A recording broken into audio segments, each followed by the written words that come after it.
अनेक थर चेष्टा करूँ ना किंतु आपण तो निश्चय जानी बाईधर भारतीय जनता पार्टी विधायक ये थे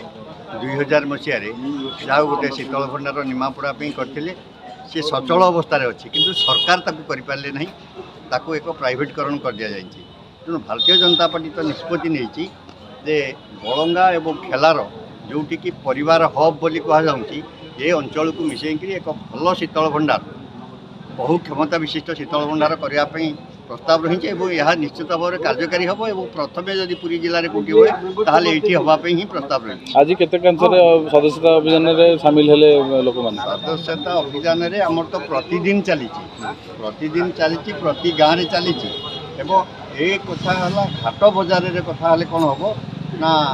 जो कृषक भाई माने हाट को आसुँच से जानवे भारतीय जनता पार्टी गोटे कौन कृषक मानू नहीं गोटे अभियान चलई सदस्यता कौन गोटे भविष्य में कौन कराव से आम हाट बजार मानक कार्यक्रम आरंभ करने प्रस्तुत नहीं तार कार्य माने प्रतिफलन आज आम खेलार हाट में आरंभ कौन कह आज खेलार बजार सदस्यता संग्रह अभियान सामिल देखो भारतीय जनता पार्टी सदस्यता अभियान गत सेप्टेम्बर 2 तारिख दिन भारत वर्षर लोकप्रिय प्रधानमंत्री नरेंद्र भाई मोदी प्रथमे सदस्य होगी सदस्यता अभियान को प्रारंभ कर 3 तारिख दिन ओडिशार मुख्यमंत्री माननीय मोहन माझी भुवनेश्वर ठारे सदस्यता ग्रहण करिकी ओडिशा राज्य में सदस्यता अभियान आरंभ हो व्यापक भाव में ओडिशा रे ए सदस्यता अभियान चली ए परिप्रेक्षी बीजेपी कृषक मोर्चा समस्त ओडिशा जो हाट अच्छी चाषी मान जो हाट पानी पंचायत एवं प्रति ग्राम रे चाषी मान को कृषक पंचायत करिकी सदस्यता अभियान जोरदार आमर चली से परिप्रेक्षी आज पुरी जिला निमापड़ा निर्वाचन मंडल अंतर्गत खेलार हाटरे ये हूँ पुरी जिलार एक बड़ हाट ए हाटरे आज आम सदस्यता अभियान आज आम प्रारंभ करूँ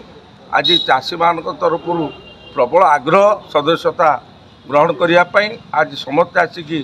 स्वमोट स्वतः प्रभुत भाव में सदस्यता ग्रहण कर कार्यक्रम आसंता 15 तारिख दिन सारा राज्य में बीजेपी कृषक मोर्चा आम 5 लाख चाषी मान को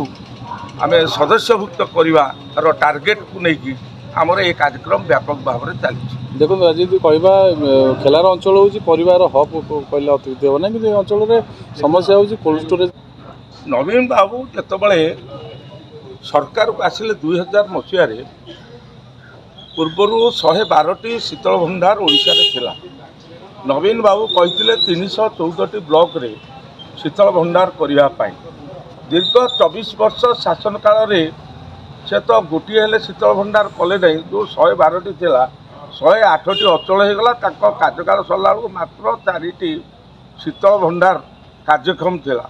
किंतु आम सरकार बीजेपी मोहन माझी सरकार आसिला परे आमे आम मुख्यमंत्री से ओडिशा विधानसभा 58टी जो ओडिशा रे सब डिविजन अच्छी समस्त सब डिविजन में शीतल भंडार करने टंकार व्यवस्था बजेट रे एवं परवर्ती समय सेकेंड फेज रे आमे ओडिशार समस्त 314टी ब्लॉक रे शीतल भंडार करा जिवो चाषी मानकर फसल को सुरक्षित रखापी संपूर्ण भाव में सारा राज्य व्यवस्था करा खेलार कहीं समस्त ए पूरी जिले में जिते ब्लॉक अच्छे सब ब्लॉक किंतु प्रथम सब डिविजन करा आम 100 दिन भितर निष्पत्ति नहीं